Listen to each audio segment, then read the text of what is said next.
Anthony Davis is always hurt, but today we're forcing him to stay healthy. And our goal is to earn 6 rings to pass Tim Duncan and become the undisputed GOAT power forward. His story would start in New Orleans as a rookie, where he would completely outwork his draft class to earn himself the Rookie of the Year. This was a testament to just how dominant he was in this league already, and it was well deserved for the incredible stats he was already putting up during his debut season. He was fantastic down low on offense and was a matchup nightmare for defenders. On defense, he commanded respect in the paint as he added in 1.8 blocks a night, but the rest of his team weren't quite as good, and 80 would fall 1 win shy of the playoffs. In season 2, the Pels added Drew Holiday. His ability to run the point was a huge upgrade to help Davis's game, and on the defensive end, they'd be one of the best defensive duos the league had. In year 2, 80 built upon his strong rookie showing and improved in every statistical category, especially on the defensive end of the court. He expanded his offensive bag a bit in the offseason and added a respectable mid-range jumper to his game. He played all 82 games, of course, but his old injury luck seemed to have rubbed off on his teammates as they would miss several games. And the Pelicans did even worse than last year because of those injuries. Really bad start for Anthony Davis's new career. Let's see if he can turn this thing around in season 3. He started to do just that in year 3 by anchoring the defense and getting his team the best defensive ranking in basketball and taking home some hardware for himself. In only year 3, 80's already got defensive player of the year, and now that he doesn't have to worry about injuries, his career's already looking a whole lot better. He'd also finally make the playoffs, where he would face Steph Curry and the Warriors. His size was a massive problem for the small ball Warriors. He was feasting down low in the post and couldn't be stopped. With over 30 points per game for the entire series, you would think they'd be upsetting the Warriors, but you would be very wrong. Steph Curry on the other end was firing off a barrage of three-pointers. He was maneuvering around illegal screens and picking apart the best defense in the NBA. No matter the coverage, he wasn't missing,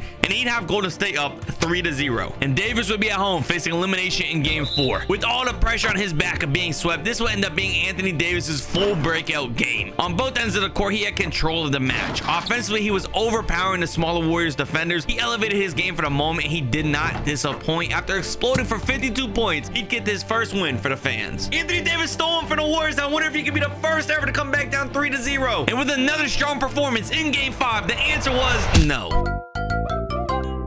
After the playoff loss, though, he got another defensive player of the year the next season, but somehow completely missed the playoffs. Man, I do not know if this guy's gonna be able to get these 6 rings. Some all-star help was finally on the way, though. Cousins and AD together formed one of the strongest front courts in the NBA. Both players were all-stars and playing at a very high level. Anthony Davis even began to develop a 3-point shot by this point, which helped space the floor with Boogie. But even with as well as these two bigs played together, I was still about to lose my mind. Bro, how did they miss the playoffs again?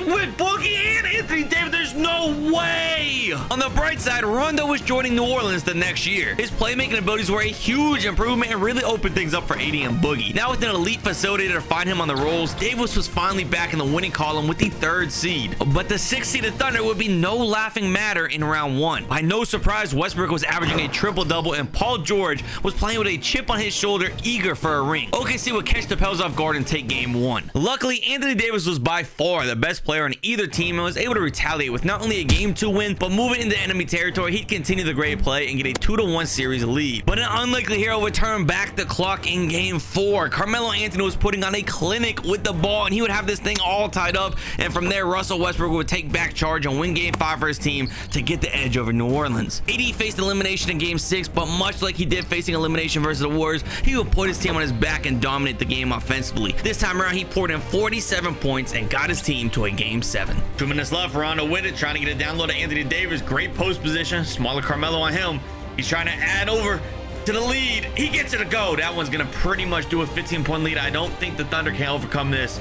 Anthony Davis is finally getting around 2. And he was facing the Kawhi-led Spurs in round 2. They also had some very solid bigs in the paint with Gasol and Aldridge, but these guys weren't on the same level as AD and Boogie. Davis used his speed and athleticism to outclass the Spurs' old front court, and at this point, Cousins was still looking like the best center in the NBA, and with no injuries, he showed it as the duo would pass by San Antonio in 5. AD and the Pels had one more round to get to the finals, but the MVP was in the way. He was paired with CP3 to create a deadly backcourt duo, but the Pelicans have fantastic perimeter defenders to suppress Houston's stars. But while while their backcourt was strong, they were very undersized in the paint. This gave AD and Boogie a massive advantage down low, both on the glass and scoring effortlessly. And this disadvantage was just too much for Houston to overcome. AD is actually going to the NBA Finals with the Pelicans. And finally, they would have Boston as their last obstacle. The Celtics were led by Kyrie Irving and his impressive offensive skill set. Luckily for New Orleans, their second best player, Tatum, was sidelined with injury. This left the door wide open for the Pelicans. Anthony Davis found his stride early in the series, and with Marcus Morris guarding him, it seemed unfair. He was punishing Boston in the paint and defensively shutting them down and creating fast break opportunities, but it still wasn't an easy series. Kyrie was single-handedly keeping up with Davis's offense. His handles were getting him open even against great defenders like Holiday and Rondo, and he'd have this series pushed to a Game 7 with a climactic finish in its final moments. In Game 7 on the road in Boston, one of the hardest buildings to win, is all tied up with 40 seconds left. The Pels have the ball, a chance to take the lead. Anthony Davis with it. Marcus Morris on him. He forced a dribble pickup. AD the lay. It's tough. He kicks it out. Oh, they can't get it though. Boston with it now. Kyrie has a chance to take the lead for the Celtics. He has been an issue for the Pelicans defense this whole series. Kyrie one-on-one with Rondo. He's burning some clock. Al Horford setting the screen. If that switch gets to Boogie, it's not good. And he gets Boogie to pull up. It's off. The Pels have a chance. One final shot for a chance for Davis's first ring. I imagine Boogie or Anthony Davis have got to be the one taking a shot. 12 seconds left. What is the game plan? Is it going to be a pick and roll with Rondo? Anthony Davis slipping. Tough pass. Out of bounds. No. Who the fuck drew up that play? Bro, I'm beyond nervous right now. Kyrie could game him right here. Kyrie, a wide open lane. He steps back. Gordon Hayward. It's in a corner. Marcus Smart. Oh, it's off. We're going to overtime. Things are still all tied up here in overtime in this sold-out Boston arena. Rondo gets an AD. The dunk. They take the lead. Boston still has plenty of time to tie this thing up or still take the lead. Kyrie with it. Can Kyrie get things done and get this game tied? Oh, one-on-one with Rondo. Gordon Hayward's wide open for three. Don't let him shoot that. They get it to Marcus Morris. The mismatch. Delay. Oh, my God. They need to win it now. I don't think my heart can take a double overtime. I'm like 6 energy drinks in. I can't handle a double overtime. Are they going to Boogie? It's looking like this might be for Boogie. Pick her up, Rondo Holiday. Rondo. Anthony Davis. Pump at the buzzer. Oh, come on. We are in a double overtime thriller. It is still close right here. 1 point game. The Pelicans have it, trying to extend this lead. Rondo with it. Anthony Davis has the ball. Mid-range versus Marcus Morris. He's driving in. The lay. It's no good, but he gets the board. The putback is in. 3-point lead. Kyrie has it. Still plenty of time for Boston here. You think they got to score right here, though? They have to. Gordon Hayward open the corner. Kyrie takes it out. The Pels have the board.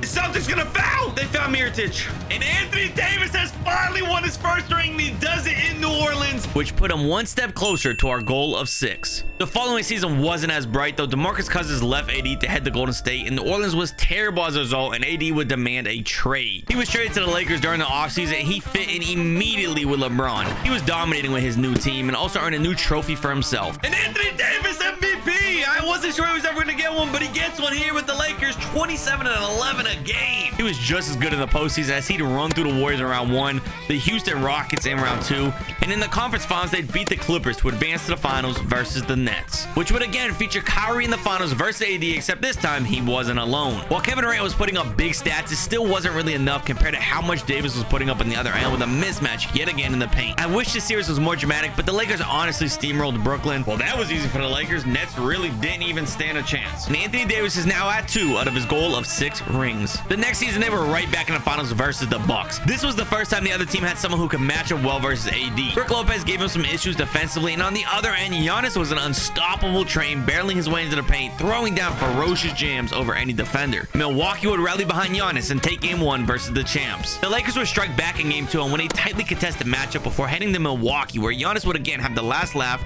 and go up 2-1 in the series. In game 4, the Lakers made adjustments by starting Drummond at center versus Lopez and sliding AD back down to the 4 to have a more favorable matchup. This worked wonders, and it helped them win not only game 4 but also game 5 back in Los Angeles. Game 6 was a back and forth affair between Giannis and Anthony Davis. Both players were battling it out for their team, scoring in the paint and attempting to shut the other down. This chess-like matchup would continue all the way to the final minutes, and the Lakers had a chance to end the series. We have a down-to-the-wire match here in game 6. The Bucks are down by 1, but Giannis has it, and he's been an issue to stop all series. He goes all the way and dunks it. Milwaukee just took their first lead of the night, but the Lakers have it. They have a chance to regain this lead. LeBron with it. Anthony Davis down low in the post. It's got to be LeBron or AD. LeBron walking it back. ISO versus Chris Middleton. They get it to AD. Alex Caruso has it. 9 seconds left on the shot clock. Anthony Davis to LeBron. One-on-one. 4 seconds. LeBron, he steps back. The pull. It's off, but Drummond gets the board. Oh, what is he doing? Pass it out, Drummond. No! Drummond, stop! No! The Bucks have a 10-second difference between shot clock and game clock. They need to stop. DiVincenzo, that's what you want shooting. Get the board. They got it. They have a chance. The Lakers have a chance. LeBron with it. 20 seconds left. Get the ball in Anthony Davis's hands. It's his legacy. He's trying to get ring 3. The mismatch. Chris Middleton is on him. LeBron, you have to give it to AD. Don't do it, LeBron. No! As you'd imagine, Chris Middleton did end up hitting both free throws. They're down 3. They have a chance to tie it. Anthony Davis in the corner for 3. Oh, it's out. It rims out. And the Lakers would fall in game 6. And his final game 7 wasn't even close. The Lakers are up by 10 with 40 seconds left. This one's pretty much over. Anthony Davis, 1 extra lay. That's the dagger, up by 12. And he's officially at the halfway mark of this challenge. In his 10th year, Westbrook would join the Lakers. They stood with a first seed and beat the Suns in round 1 of the playoffs. Round 2 versus Luka and the Mavericks wasn't much of a fight either. And eventually they would outplay Portland and Dame in the conference finals. And they ended up beating the Hawks pretty easily here in the finals. Since joining the Lakers, a healthy Anthony Davis has not been able to be stopped. And he now earned his 4th ring, only 2 behind, passing Tim Duncan. And in 2023, they're still doing really good, even after trading Westbrook for a more well-rounded team. But they had to get through the KD-led Suns first. A healthy Anthony Davis was still proven to be one of the best players in the NBA and was showing it in this series. Phoenix was struggling to slow him down, but by this point, LeBron's age was starting to catch up to him, and he wasn't quite as dominant. KD and Booker took advantage of the age of LeBron and scored at a scary rate, keeping the series competitive. They got the series to a game 7 and had a 3-point lead versus LA late. This game 7 is down to the wire. The Lakers are currently down by 3. They're a little dynasty they're forming here, may possibly end. I don't see DeAndre Ayton on the court. He might be fouled out. Anthony Davis kind of has a mismatch he can take advantage of there. One-on-one, LeBron James with TJ Warren on him. The screen from Anthony Davis. He's driving it. That's a tough pull. That's a bad shot, and Biyombo gets it. The Suns on the other end. Kevin Durant on the break. The lay. It's good. 5-point lead. The Lakers are going to have to go quick if they're going to win this. There's no Chris Paul on the court either. I'm just realizing. You don't have a lot of time to waste. Anthony Davis screen. LeBron operating. One-on-one. LeBron driving it in. It's all LeBron. He doesn't want to get AD involved. LeBron forces. It's no good. LeBron the board though. The putback is good. 30 seconds left. They have enough time to not foul if they want, but I'm probably assuming the 2K AI is going to foul. They almost forced a 5-second violation. They're not fouling yet. There it is. He makes both. The Lakers have no timeouts. You have to get a 3 here if you're going to have any chance. You need a quick 3. You don't have time to waste, and you don't have enough time to go for a quick 2. You have to go for a 3. LeBron dribbling out the clock far too long. Anthony Davis screen. He's driving it. A tough 2. And I think that's going to do it. The Lakers dynasty is finally over. In year 12, the Lakers roster had a complete overhaul of the bench. Anthony Davis would now be the clear #1 guy in LA with LeBron turning 39, and he continued to play at a very high level to be in the MVP race, and he got the Lakers back to the playoffs with the 4th seed in the West. Round 1, they faced a very young Oklahoma City Thunder team, and their inexperience showed. The Lakers played well as a unit and were able to beat them without too many issues. But in round 2, the Grizzlies had Ja fresh off his suspension. He was playing all season with a chip on his shoulder after being banned from the game, and there was no stopping him with the determination he had. His athleticism was astonishing as he boomed over every defender. He would pick through the Lakers defense and cause an implosion in LA, not only winning the series but sending LeBron James into retirement. After getting swept by the Grizzlies, Anthony Davis declines his player option. He may have a new team next season. And he chose to join his hometown, Chicago. And this Bulls team he joined is stacked. Somehow they went ahead and got James Harden. They have some great guys on the bench like Tareem Prince, Alec Burks, Saric, and Bullock. He might be able to get things done with this team. Instantly, he began making a positive difference on the defensive end.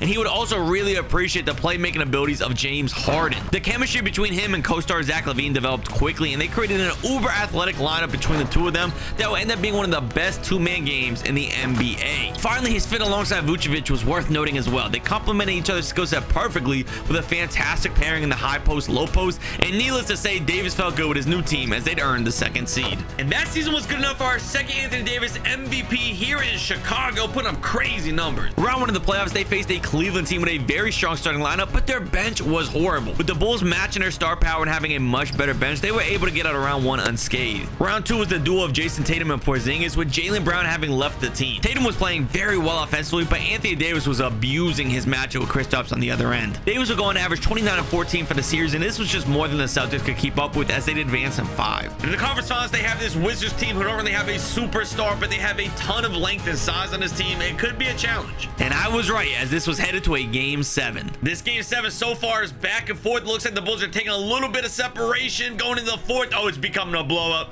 Chicago's got this. They're headed to the NBA Finals. And now for the 3rd time, he faced Kyrie in the finals, but this team had 2 other all-star teammates with him. Like many opponents in the past, though, they lacked size to the power forward, which allowed Davis to excel in the paint and lead his team. But Chicago also didn't have a good defensive matchup for Luka, who was making a fool of James Harden. And this was set the stage for another game 7, but this one wasn't going to be a blowout like the last. Game 7 in the finals is all knotted up. Anthony Davis has a chance to bring his hometown city their first championship since Jordan. James Harden driving all the way. He gets the dunk in. 2-point lead now for Chicago thanks to James Harden. Kyrie has, he's been trying to beat Davis for years here. Zach LaVine guarding him. Kyrie driving it in, nowhere to go. Great defense by Zach, the tough lay, but he's fouled. The Bulls have it again. Kyrie, of course, hit both free throws. James Harden has it. Anthony Davis has this big mismatch with DeRozan on him. I would love to see them get in the hands of Anthony Davis. James Harden is attacking, though. His lay is good. You got to keep in mind, James Harden has never won a ring. He wants this bad. Kyrie on the other end. 1-on-1 with LaVine. He's blown by him. He gets the lay. We're going back and forth here. Kyrie and James Harden, old teammates, are attacking each other 1-on-1. James has the right side again. It's looking like an Anthony Davis post-up. 80 in the clutch. The pump. He's down here trapped. They get it to Vucevic. 9 seconds left on the shot clock. James Harden with it. Anthony Davis the screen. They get it AD again. 4 seconds. AD has to shoot something. Is AD clutch? He hits it! Anthony Davis gets it to go over the double team. Dallas still has time. They have enough time to get this thing tied or take the lead. Kyrie with it. Zach LaVine on him. Kyrie blows right by Zach. That's not even close. He gets it. That's going to be some of the worst defense I've ever seen in a game 7 this close. But that does give us the opportunity now for a Chicago game winner. An Anthony Davis masterclass in the post to win this. 10 seconds left. They're going for the last shot. James Harden. Anthony Davis with a quick slip. James Harden blows by him. The floater. He gets it in. 4 seconds left. Dallas, no timeouts. Kyrie from half court. It's off. The Bulls win. Anthony Davis has done it again. And he has number 5 with his hometown team, Chicago. The next season, AD was right back to the finals again. John Morant eliminated Davis just 2 seasons ago and was looking to do it again, but Anthony Davis was starving to get revenge. Even with the previous Defensive Player of the Year, Jackson, guarding him, he was still feasting from everyone on the court. There was simply no stopping him as he was a man on a mission, averaging some absurd numbers in the finals as he'd go on to defeat Memphis in 4 while officially passing Tim Duncan to become the GOAT power forward. But what about if I forced Lillard to ring chase? How many rings will he get? Find out by clicking this video.